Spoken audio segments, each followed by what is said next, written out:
সকালে গেছিলাম, পেছনে তো আকরি গাছ আছে, তোমরা সবাই জানো। এই যে এতগুলো আকরি হয়েছে গাছে, তাই তুলে নিয়ে এসেছি। আর এই যে মানে ফুলকপিটা, এটা ভাবছি রোস্ট মতো করবো, যেহেতু আজ শনিবার। তো মোটামুটি সবাই জানো যে শনিবার নিরামিষই খাওয়া হয়।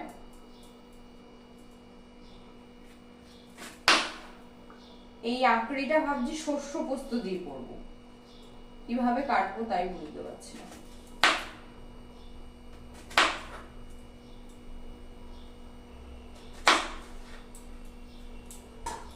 তো মামামকে তো সকালে স্কুলে দিয়ে এসেছি, এসে মোটামুটি অনেক কাছাকাছি করেছিলাম, সেগুলো গোছাবো।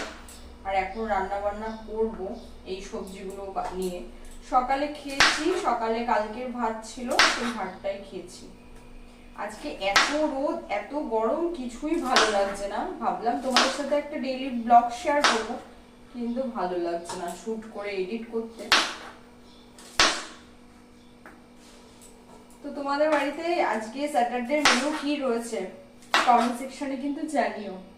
আর নিরামিষের দিন একটু স্পেশাল বা মামামের পছন্দের যদি খাবার না হয়, কিছুটা পনির রয়েছে ফ্রিজে, দেখি ওকে কি করে দিই। ওরা আবার পনির হলে আর কিছু লাগে না।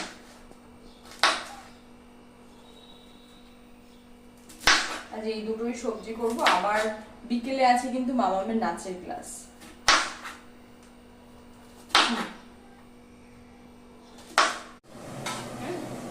তো অলরেডি তো তোমাদের সাথে শেয়ার করেছি, তখন সবজি কাটছিলাম। এখন আসো দেখাই, রান্না বান্না চলছে।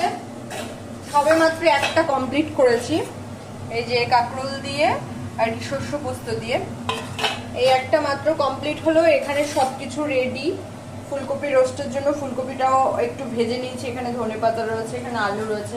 আর মাম্মামের জন্য স্পেশালি করছি এখানে একটু পনির আলুর তরকারি, যেটা মাম্মাম খুব ভালো খায়, তো ওর জন্য একদম অল্প করে করছি। আর রয়েছে এখানে ডালের বড়া, কিছুটা ডালের বড়াও রয়েছে। তো কার কার বাড়িতে কি কি রান্না বান্না হচ্ছে সবাই কমেন্ট সেকশনে জানাও, আর কে কি করছো তাও কমেন্ট সেকশনে জানাও।